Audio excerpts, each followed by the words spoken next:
Bab 2081. Jasper berjalan ke kamar Lorenzo.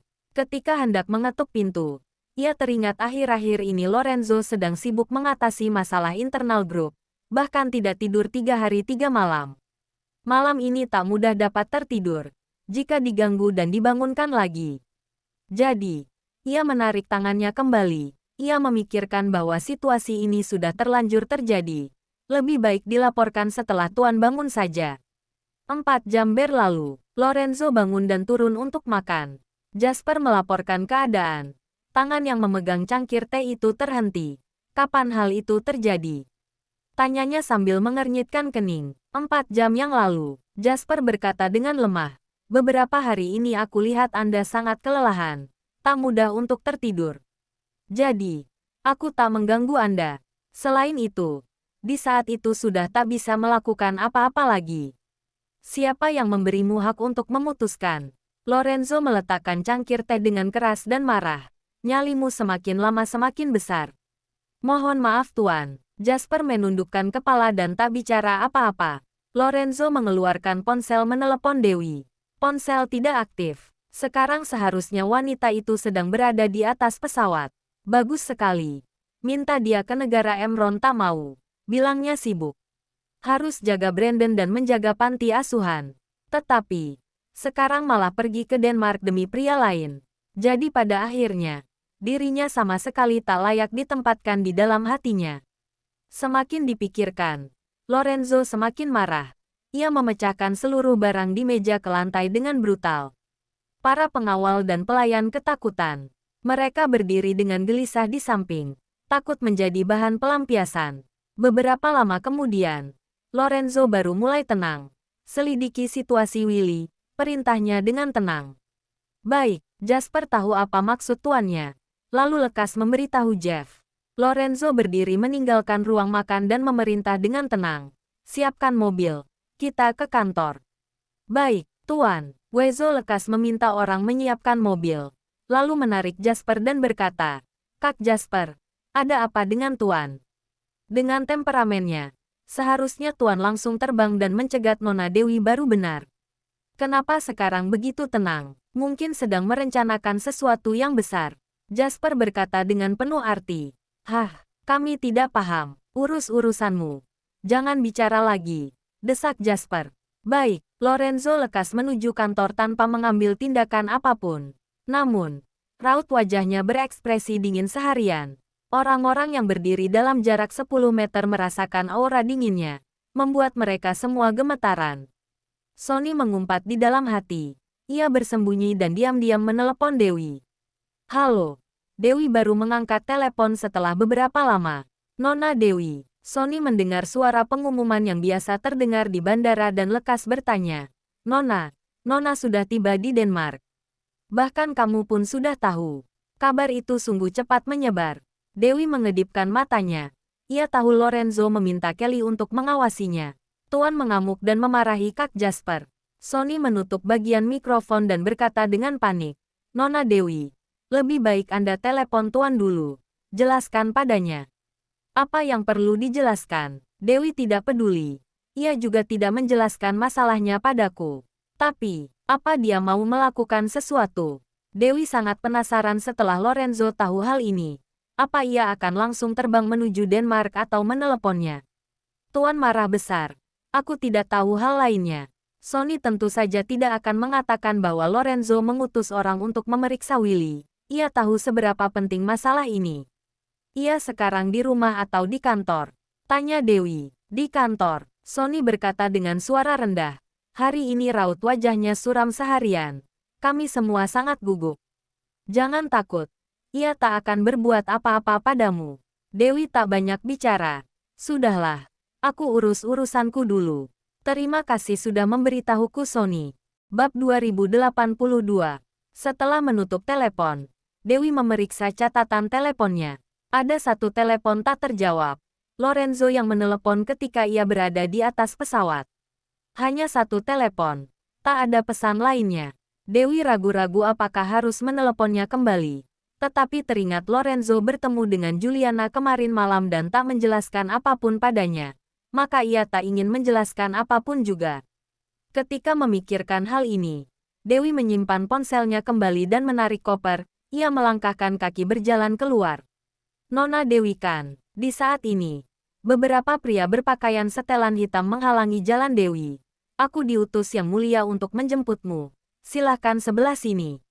Sebelum Dewi kemari, Willy sendiri yang merekomendasikannya pada Raja. Raja mengirim orang untuk menjemputnya. Dewi datang ke Denmark sebagai dokter yang terhormat. Jadi, wajar jika ada orang yang menjemputnya sekarang. Namun, Dewi merasa ada yang aneh. Ketika ia ingin bertanya, beberapa orang itu langsung mengelilinginya dan mendesaknya masuk ke dalam mobil. Dewi langsung merasa ada yang tidak beres. Ia tidak bersedia naik mobil. Lalu, ia bicara dengan sikap waspada. Pangeran Willy mengutus orang untuk menjemputku. Lebih baik aku telepon dia dulu. Tidak perlu. Naik mobil dulu saja. Seorang pengawal langsung mendorong Dewi ke dalam mobil. Dewi mengernyitkan kening. Ketika ia ingin mengamuk, tiba-tiba terdengar suara familiar. Tabib Dewi. Dia menoleh. Orang itu adalah Robin. Di belakangnya ada beberapa tentara kerajaan dan perwira militer tua. Robin membungkuk memberi hormat dulu. Lalu berkata sambil tersenyum. Semuanya. Dia adalah tabib khusus yang diundang oleh Yang Mulia. Lebih baik aku yang mengantarnya saja. Tak perlu merepotkan kalian. Robin benar-benar merendahkan statusnya untuk memberi harga diri pada lawan bicara. Beberapa orang itu tidak bisa marah secara terang-terangan. Tapi mereka juga punya tugas sendiri. Jadi, mereka bicara dengan nada memaksa. Kami juga diperintah untuk. Diperintah. Siapa yang memberi perintah? Perwira militer tua itu maju dan bertanya dengan dingin. Yang Mulia meminta kalian menjemput tabib ini ke istana. Kenapa aku tak mendengar perintah itu? Atau aku pastikan sekali lagi. Wajah beberapa orang itu berubah ketika berhadapan dengan perwira militer tua itu. Mereka lekas menundukkan kepala memberi hormat dan buru-buru pergi. Robin menghela napas lega, lalu membungkukkan punggung berterima kasih pada perwira militer tua itu. Terima kasih, Pak Franky. Yang Mulia tidak mungkin ada waktu untuk menangani hal-hal sepele seperti ini. Tak disangka, ada yang mencari kesempatan dalam kesempitan. Untung saja kamu mencariku tepat waktu. Kalau sampai terjadi apa-apa dan menunda pengobatan Pangeran Willy, maka akan gawat sekali. Franky mendesah tak berdaya. Benar. Untung saja. Kalau tidak, Robin mendesah panjang. Yang Mulia selalu mengkhawatirkan kesehatan pangeran. Franky menepuk pundaknya. Hanya saja, Yang Mulia sudah tua. Banyak hal yang tak bisa ditanganinya sendiri. Aku paham. Aku paham. Kedua orang itu berbasa-basi. Lalu perwira militer tua itu pergi terlebih dulu. Sebelum pergi, ia melirik Dewi sejenak. Nona Dewi, maaf atas kejadian tadi. Ayo, kita naik mobil. Robin takut terlalu lama di sini. Malah akan menimbulkan masalah baru. Lebih baik membawa Dewi pergi. Tampaknya pertarungan istana belum selesai. Dewi menatap kaca spion belakang. Ia menyadari ada yang mengikuti mereka dari belakang. Cepat, lebih cepat. Robin mendesaknya dengan buru-buru. Lalu mendesah tak berdaya. Orang-orang ini selalu mencari kesempatan. Benar-benar tak akan melepaskan dengan begitu mudah. Biar aku saja. Dewi bertukar posisi dengan sopir. Pasang navigasi. Baik, sopir itu lekas memasukkan tempat tujuan di navigasi mobil. Dewi menghidupkan mobil, menginjak pedal dan meluncur keluar. Sopir itu masih belum duduk dengan benar. Ia hampir saja menabrak kaca depan. Di kursi belakang, Robin jatuh dari kursinya. Ia ketakutan dengan wajah memucat. Tapi, Dewi tak mempedulikan banyak hal. Ia mempercepat laju, menyalip di tengah-tengah mobil. Menyetir mobil begitu cepat dan tiba di Kastel Willy dalam waktu singkat. Bab 2083. Robin dan dua pengawal turun dari mobil. Sepasang kaki mereka gemetaran. Wajah juga memucat. Pangeran Willy sudah menunggu Dewi di depan pintu sejak awal. Ketika melihat kondisi mereka, ia tertegun. Lalu tertawa. Hahaha, pasti Dewi yang menyetirkan. Ada yang mengikuti kita. Kita harus segera mengecoh mereka. Dewi turun dari mobil sekalian melemparkan kunci mobil ke pengawal. Keterampilan menyetir Nona Dewi ini benar-benar luar biasa. Robin akhirnya tenang kembali. menarik napas sambil memegang bagian dadanya. Hahaha. Robin, kamu sudah tua. Pangeran Willy tertawa menggodanya, lalu mulai batuk-batuk kembali. Pangeran. Robin lekas maju menepuk bagian punggungnya. Willy, kenapa raut wajahmu buruk sekali? Dewi maju memeriksa kondisi Willy, juga mengulurkan tangan menyentuh keningnya. Astaga, kamu demam. Sudah demam seminggu. Di hari ketiga mulai seperti ini. Suhu tubuhnya naik turun terus. Sulit sekali turun. Robin berkata dengan panik. Nona Dewi, Nona adalah harapan kami. Bawel. Pangeran Willy memelototi Robin, lalu menatap Dewi dengan hangat. Dewi, tak separah yang ia katakan. Aku hanya demam saja. Mungkin cuaca terus berubah. Jadi belum terbiasa. Masuk ke dalam dulu. Coba aku periksa. Dewi mendorong Pangeran Willy ke dalam. Robin lekas memerintah pelayan membawakan koper dan tas Dewi. Pelayan pun mengikuti dari belakang. Di dalam istana itu penuh dengan pengawalan dan pelayan. Semuanya menundukkan kepala memberi hormat pada Dewi. Dewi adalah penyelamat kastel ini. Seorang dewa yang akan memutuskan nasib mereka. Bagaimanapun, jika sampai terjadi apa-apa pada Pangeran Willy, semua orang di tempat ini juga akan bernasib buruk. Setelah kembali ke kamar, Dewi mencuci tangan dan mulai melakukan pemeriksaan secara rinci kepada Pangeran Willy. Kira-kira setelah 1 jam, ia baru menyimpulkan, kamu diracuni orang lagi. Hah, Robin terkejut. Bagaimana bisa? Kali ini, kami sudah sangat-sangat berhati-hati. Semua makanan sudah diperiksa sebelum disantap. Berarti kemampuan meracuni orang ini sangat tinggi. Dewi mengeluarkan sebotol obat dari tas ranselnya dan diberikan pada Robin. Setiap hari makan 3 kali sebelum makan. Sekarang makan dulu sekali. Baik, Robin lekas menuangkan air, memberikan obat itu pada Pangeran Willy. Setelah makan obat itu, Pangeran Willy tak merasakan apa-apa. Jadi, ia bertanya pada Dewi. Dewi, apa kondisiku serius? Jelas-jelas orang itu ingin kamu mati. Menurutmu serius atau tidak? Tanya Dewi balik. Selain itu, ini bukan racun biasa. Maksudnya, tanya Pangeran Willy. Baru beberapa hari saja, kondisimu sudah seperti ini. Berarti ini bukan racun biasa. Tapi racun ini juga tak langsung membuatmu mati. Jelas sekali ia mengendalikan dosisnya, agar kamu mati di waktu yang tepat. Dewi melihat jejak di ujung jarum. Ia menyimpulkan dengan tegas. Benar-benar kejam sekali. Robin sangat marah. Pangeran tidak ingin merebut tahta, hanya ingin hidup dengan damai. Kenapa mereka selalu menginginkan kami mati? Sekarang tak ada gunanya mengeluh. Yang terpenting sekarang adalah kita harus segera mencari sumber racun itu. Dewi melirik sekeliling dan berkata pada Willy. Willy, aku harus membersihkan sekali lagi kastelmu ini. Terserah katamu saja. Pangeran Willy menganggukkan kepala dan memerintah. Semuanya, dengarkan perintah Nona Dewi. Baik, Robin dan para pengawal, juga para pelayan menjawab serempak. Setelah mendapatkan izin dari Pangeran Willy, Dewi memerintah dengan tegas. Robin, awasi semua pintu keluar masuk. Dalam waktu 12 jam, tidak boleh biarkan siapapun keluar dan juga tidak boleh mengizinkan mereka berkomunikasi dengan orang lain. Baik, Robin lekas melaksanakan. Cari sumbernya dulu. Baru selesaikan masalah. Dewi memperhatikan jam tangan sambil memerintah Robin. Setelah 1 jam, minta semua orang berkumpul di pintu utama. Aku ingin memeriksa. Bab 2084. Baik, Nona Dewi. Robin lekas melaksanakan. Sekarang aku ingin memeriksa saklar air utama. Saklar air di kamarmu dan juga ruang penyimpanan. Dewi mengambil tas ranselnya. Aku ikut denganmu. Pangeran Willy memberi instruksi tangan. Para pengawal mendorong kursi rodanya dan menemani Dewi pergi memeriksa bersama.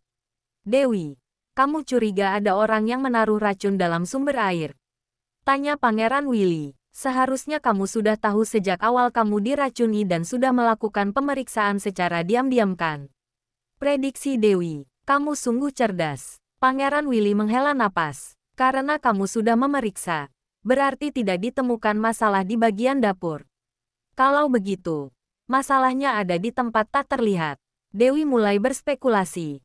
Selain sumber air dan ruang penyimpanan, aku tidak terpikir tempat lain. Sebenarnya aku juga berpikir sumber air. Pangeran Willy berkata, seluruh orang di istana menggunakan sumber air yang sama denganku. Kalau ada masalah dengan air itu, kenapa mereka baik-baik saja? Bagaimana kamu tahu mereka baik-baik saja? Tanya Dewi balik. Pangeran Willy tertegun. Seluruh pengawal pun gugup. Daerah pertengahan alis mereka menggelap. Berarti sedikit banyak, mereka juga diracuni.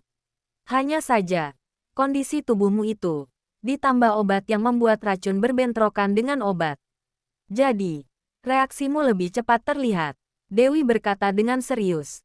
Terus terang saja, kalau aku baru datang ke sini beberapa bulan lagi kalian semua mungkin akan menjadi mayat hidup. Hingga nanti kastel ini menjadi kediaman berhantu. Ketika mendengar ucapan ini, semua orang ketakutan. Mereka sungguh keji. Pangeran Willy marah hingga kedua tangannya gemetar. Ia yang biasanya stabil dan tenang, sekarang kehilangan kendali. Untung saja, semuanya masih sempat. Dewi memeriksa sumber air. Ternyata masalahnya dari sana. Jenis racun ini sangat kecil, tak terlihat, tapi pelan-pelan menyerap ke dalam tubuh manusia. Dalam waktu yang lama, orang itu dipastikan akan mati. Sedangkan Pangeran Willy bisa bereaksi begitu cepat. Yang pertama, karena ia telah cacat untuk waktu lama, jadi tubuhnya lemah. Kedua, karena ia selalu mengonsumsi obat Dewi. Obat dan racun saling bertindihan, jadi reaksinya semakin cepat. Justru karena reaksinya begitu cepat, makanya dapat mengambil tindakan tepat waktu. Jika tidak, Pangeran Willy akan sama seperti yang lain. Baru ada reaksi setelah beberapa bulan. Hingga saatnya nanti, tabib legendaris yang terkenal pun tak akan bisa melakukan apa-apa. Pangeran Willy segera meminta orang untuk mematikan sumber air, lalu menemani Dewi pergi memeriksa ruang penyimpanan. Dewi memeriksa secara teliti. Ia menyadari ada sekotak minyak esensial yang belum dibuka. Ia lekas meminta orang membukanya, lalu menggunakan jarum untuk memeriksa. Ternyata benar, minyak ini bermasalah. Minyak esensial ini digunakan khusus untukku. Pangeran Willy menjelaskan, karena aku sulit tidur setiap malam harus menggunakan pewangi untuk tidur. Tapi, aku selalu minta teman lamaku yang meraciknya. Seharusnya ia tidak akan mencelakaiku. Aku tidak tahu siapa yang mencelakaimu, tapi minyak esensial ini memang bermasalah. Dewi sangat yakin. Aku hanya bertanggung jawab mencari barang beracun. Mengenai orangnya, kamu sendiri yang menyelesaikannya. Paham, Pangeran Willy menganggukkan kepala. Di saat ini, pengawal datang melapor. Seluruh orang sudah berkumpul di pintu utama. Dewi dan Pangeran Willy lekas ke sana. Apa ada pelayan baru bekerja di kastil ini? Tanya Dewi. Tidak ada. Mereka semua pelayan yang ditinggalkan ayah dan ibuku. Pangeran Willy mendesah. Hanya para pengawal di sampingku yang baru dipekerjakan 2 tahun lalu. Yang lainnya sudah lama bekerja di sini. Aku rasa, mereka tak seharusnya mencelakaiku. Aku juga berharap seperti itu. Tapi hati manusia sulit ditebak.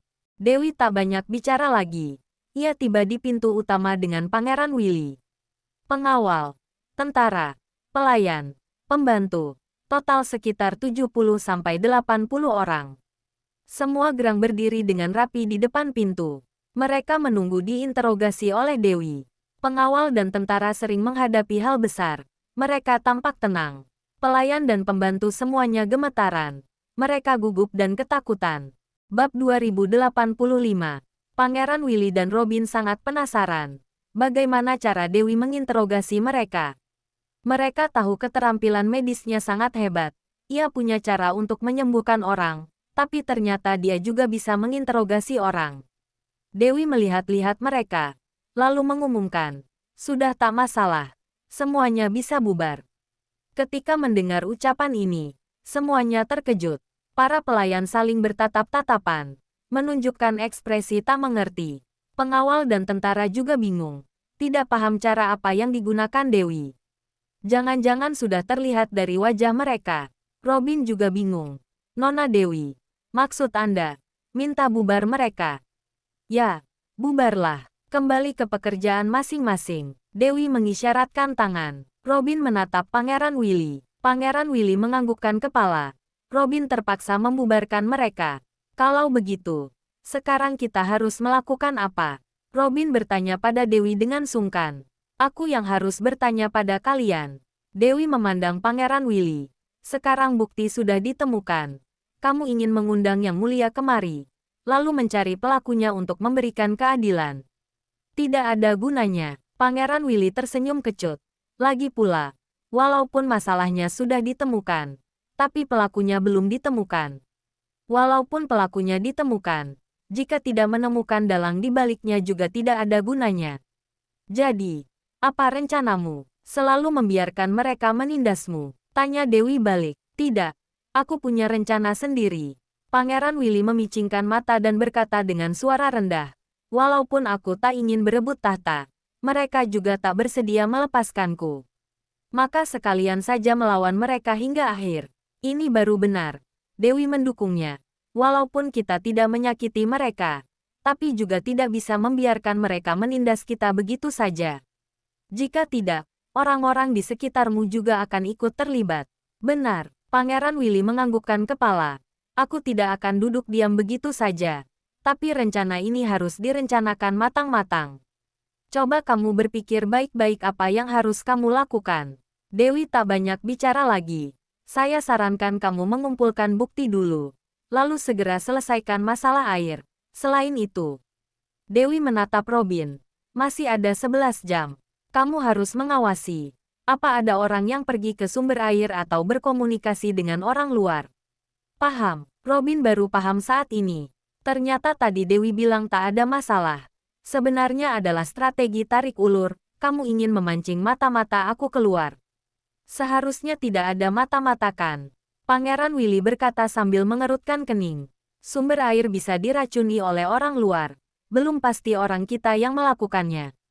Tentu saja, racun juga seharusnya diracuni oleh orang luar. Dewi menganggukkan kepala. Tapi, mereka pasti menyuap orang dalam untuk mendapatkan informasi terbaru. Membocorkan keadaan di dalam sini. Kalau tidak, kenapa mereka bisa tahu jam pesawatku tiba di Denmark dan menghalangiku di bandara? Benar juga, Pangeran Willy menganggukkan kepala. Apa mereka tahu kabar itu dari istana kerajaan? Robin menebak. Tidak, pihak istana hanya tahu kita mengundang seorang dokter. Tapi yang mengetahui waktu penerbangannya hanya kita saja. Kalian seharusnya lebih paham dariku. Kenapa harus aku yang mengingatkan? Dewi menghela nafas. Willy, pantas saja kamu ditindas orang hingga seperti ini. Pikiranmu tak boleh membolehkan itu. Benar kata Dewi. Di depannya aku harus berpikir lebih terbuka. Pangeran Willy tersenyum. Sudahlah. Aku kembali ke kamar istirahat. Kalian berdiskusi sendiri. Lalu segera pindah ke sumber air yang baru. Jika tidak, kehidupan sehari-hari akan jadi masalah. Aku juga harus mandi dan makan. Dewi menguap sambil naik ke lantai atas. Nona Dewi, Robin lekas memanggil. Dewi menghentikan langkah kakinya, menoleh dan menatapnya. Itu, Robin ingin bertanya, tapi tak berani. Ia hanya bisa memandang Pangeran Willy dengan lemah. Kamu bilang yang lain juga teracuni. Apa bisa memberi mereka beberapa obat? Pangeran Willy tentu saja tahu isi hati Robin dan para bawahannya. Jadi ia membantu bicara. Aku tahu. Tapi aku tidak membawa banyak obat. Tunggu beberapa hari lagi. Dewi berbicara dengan santai. Racun sesedikit ini tidak akan mati kok. Jangan lupa like, komen, dan subscribe. Ya, terima kasih untuk semuanya yang sudah subscribe, like, dan komennya. Tunggu terus kelanjutannya. Ya.